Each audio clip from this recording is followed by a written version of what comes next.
శ్రీ మహాగణాధిపతయే నమ. ఐం మహాసరస్వత్యే నమ. శ్రీ లలితాంబికాదేవియే నమ.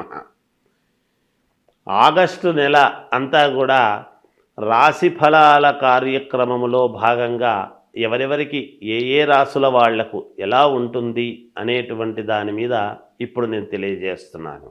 ఆగస్టు నెలాఖరు వరకు కూడా కుజ గురువులు ఇద్దరూ కూడా వృషభములో ఉంటున్నారు. శని స్వస్థానములు స్వక్షేత్రములో ఉండి కుంభములో ఉండి వక్రదృష్టితో చూస్తూ ఉన్నాడు అనేటువంటిది కూడా గతంలో చాలా వీడియోలు చేసి చెప్పాను. గురువు గనక మీ లగ్నములో పుట్టినటువంటి వాళ్ళ వ్యక్తిగతమైన జాతకములో అనుకూలముగా ఉంటే తప్పకుండా సత్ఫలితాలు ఇస్తాడు.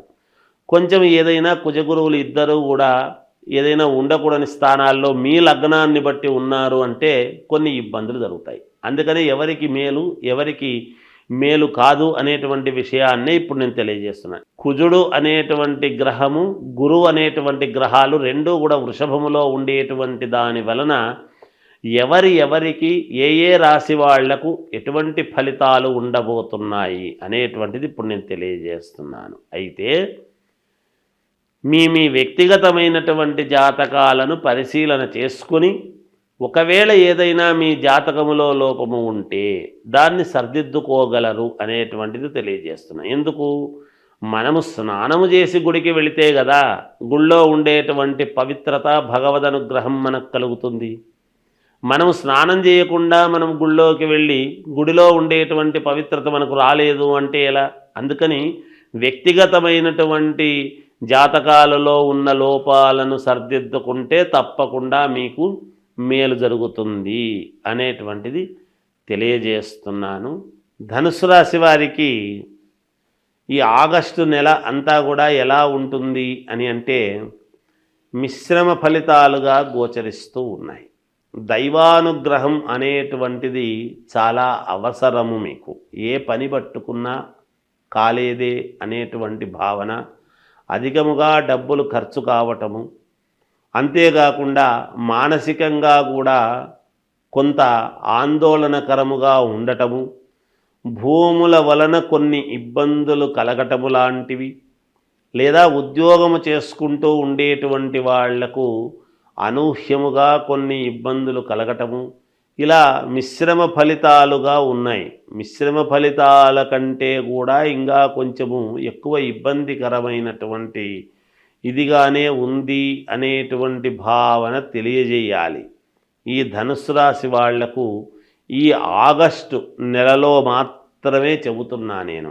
ఎందుకు అంటే ధనస్సు, మకరము, కుంభము, మీనము, మేషం, వృషభం ఇలా వృషభ రాశిలో కుజ గురువులు ఇద్దరూ ఉండేటువంటి దాని వలన కొంతవరకు చిన్నపాటి ఇబ్బందులు అనేటువంటివి ఉన్నాయి. అందువలన మీ జాతకపు ప్రకారముగా లోపాలు ఏమైనా ఉంటే చూపించుకొని దానికి తగినట్టుగా జపాలు చేసుకోవటము కానీ, లేదా దైవ సంబంధమైనటువంటి కార్యక్రమాలు చేసుకోవటము కానీ, పరిహారాల విషయంలో మాత్రం పరిహారాలు చేసుకుంటే యోగవంతముగా మీకు కొంతవరకు మేలు జరిగే అవకాశాలు చాలా వరకు ఎక్కువగా ఉంటాయి గాక. అందువలన ఉండేటువంటి గ్రహస్థితుల దృష్ట్యా ఇప్పుడు దీంట్లో నుంచి శని ఎప్పుడైతే 3వ ఇంట్లో స్వక్షేత్రములో ఉన్నాడో ధనుర్రాశికి, అలాగే వక్రదృష్టి అనేటువంటిది ఎప్పుడైతే ఉన్నదో విపరీతమైనటువంటి శారీరకమైన శ్రమ ఉంటుంది. ఎంత శ్రమ పడినా మీకు అంతంత మాత్రమే రావటం అనేది ఉంటుంది. 100 రూపాయలు రావాల్సిన చోట 15 రూపాయలు 20 రూపాయలు వస్తే మీరు ఎలా జీవితం ముందుకు సాగిస్తారు? అందువలన ఎప్పుడూ అనుకూలవంతమైనటువంటి ఫలితాలే ఉంటాయి అనుకోవటానికి లేదు. కొన్ని సందర్భాల్లో కొన్ని ఇబ్బందులు కలగవచ్చును, తప్పు లేదు. అయితే ఎలా మన బాగా ధనవంతులకు ఉండేటువంటి వాళ్లకు అనుకూలముగా ఉండి యథావిధిగా వచ్చేది వస్తుంటుంది, వాళ్ళకేం పెద్ద ఇబ్బంది లేదు. ఎక్కువ శాతము మధ్యతరగతి కుటుంబీకుల దగ్గరనే ఈ సమస్యలు వస్తాయి, ఇలాంటి ఇబ్బందులు వస్తాయి. ఎందుకంటే కూలి చేసుకునేటువంటి వాడు రోజు కూలికి వెళ్తాడు, డబ్బు తెచ్చుకుంటాడు, అతనేం చేసుకొని తింటాడు సంతోషంగా వారానికి ఒకసారి. ఈ నెల నెల జీతము మీద ఆధారపడేటువంటి వాళ్ళకే కదా సమస్యలు.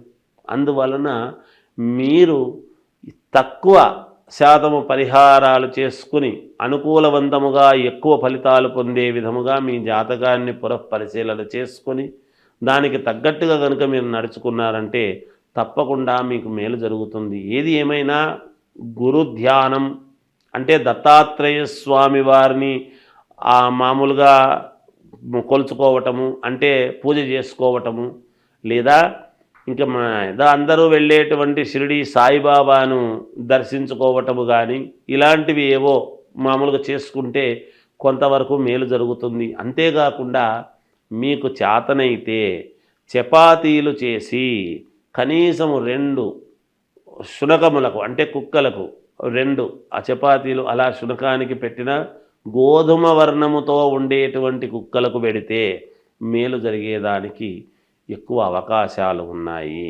మీ ఇంటి దేవుణ్ణి ఆరాధించండి, తప్పకుండా మీకు మేలు జరుగుతుంది. శ్రావణ మాసము వచ్చింది అంటే అందరికీ గుర్తొచ్చేది ఏమిటి అంటే వరలక్ష్మీ వ్రతం. అసలు వరలక్ష్మీ వ్రతం చేసుకుంటే ఏమొస్తుంది, ఎందుకు చేస్తున్నాం మనం అనేటువంటిది ఒక్కసారి మనం ఆలోచన చేసుకోవాలి.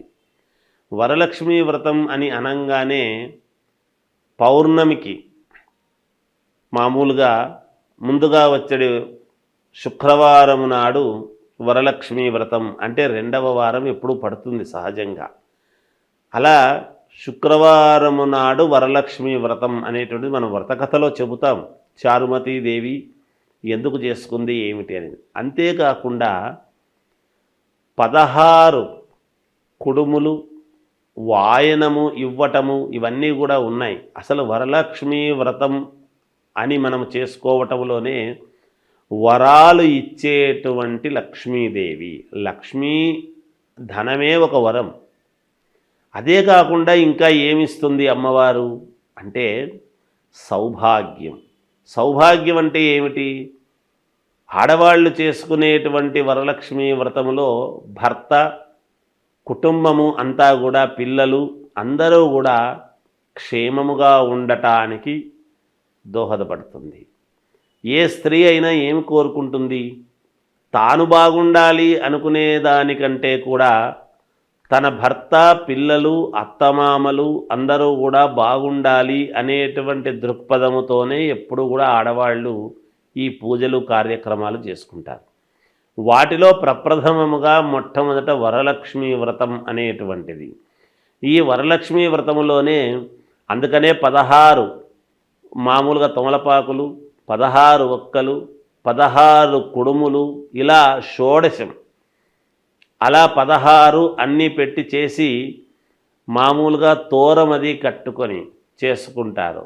ఆ తోరం కట్టుకోవడం కూడా దాన్ని ఏమిటంటే ఒకటి అమ్మవారుకు, ఒకటి ఈమె. తర్వాత ఈ వరలక్ష్మీ వ్రతము చేసుకున్న తర్వాత ఒక 5 మందికి కానీ, 9 మందికి కానీ, 11 మందికి కానీ ఎవరి శక్త్యానుసారం వాళ్ళు ముత్తైదువులకు మామూలుగా తాంబూలం ఇవ్వటము అనేటువంటిది ఆనవాయితీ.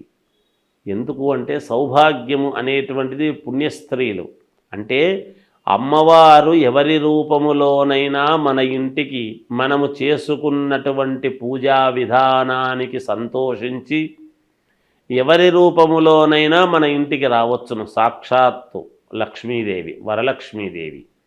అందుకని ఎవరి రూపములో వస్తుందో తెలియదు. ఆనాడు మనము నిజంగా మన మనస్సులో వీళ్ళని పిలవాలి, వాళ్ళని పిలవాలి అని అనుకుంటాము. కానీ ఆ పిలిచిన వాళ్ళు ఎవరు? కొంతమంది వస్తారు, కానీ పిలవకుండా కూడా కొంతమంది మనకు ఎదురై రండి అంటే వచ్చేవాళ్ళు వస్తారు. అందుకని మీకు ఉన్నంతలో, కలిగినంతలో శ్రద్ధగా చేసుకోండి. ఆ శ్రద్ధగా చేసుకున్నప్పుడు ఖచ్చితముగా అమ్మవారి అనుగ్రహము పొంది మీరు చాలా వరకు సంతోషముగా జీవితము సాగించేదానికి మేలు జరుగుతుంది గాక. ఈ వరలక్ష్మీ వ్రతము చేస్తూ ఉన్నప్పుడు మీరు ఒక్కటి పాటించాలి. ఎందుకు అంటే ఆకుపచ్చని రవికలో కానీ లేదా శ్వేతవర్ణము తెల్లటి రవికలో కానీ మామూలుగా అమ్మవారు కాబట్టి మనము వరలక్ష్మీదేవి కాబట్టి మనం చేస్తూ ఉన్నటువంటిది ధాన్యము 5 పిరికెళ్ళు బియ్యం అందులో పోసి 5 కాయిన్స్ ఆ దాంట్లో ఆ రవికలో పెట్టి దానికి 3 ముళ్ళు వేసి అమ్మవారి దగ్గర పూజించిన తర్వాత అర్చన చేస్తాము చూడండి. అమ్మవారికి మామూలుగా లక్ష్మీ అష్టోత్తరం చేస్తాం. ఆ అష్టోత్తరము చేస్తూ ఉన్నప్పుడు ఆ రవిక గుడ్డ మీద గనక మీరు అష్టోత్తరము చేసినారు అంటే చేసిన తర్వాత దాని మీద ఉండేటువంటి కుంకుమ ఒక చోట ఒక పేపర్లో తీసుకొని దాన్ని తీసుకువెళ్ళి అట్లాగే మీరు బీరువాలో పెట్టుకోండి. తప్పకుండా ధనము మీకు చాలా వరకు ఎన్ని ఇబ్బందుల్లో ఉండేటువంటి వాళ్ళకైనా ఏదో ఒక రకంగా మీకు అమ్మవారి అనుగ్రహము పరిపూర్ణముగా కలగడానికి చాలా రకాల మార్గాలలో ఇదొక రకమైనటువంటి మార్గము. దీన్ని అందరూ పాటించి చేసుకోండి. తప్పకుండా మీకు మేలు జరుగుతుంది అని తెలియజేస్తూ జయోస్తు.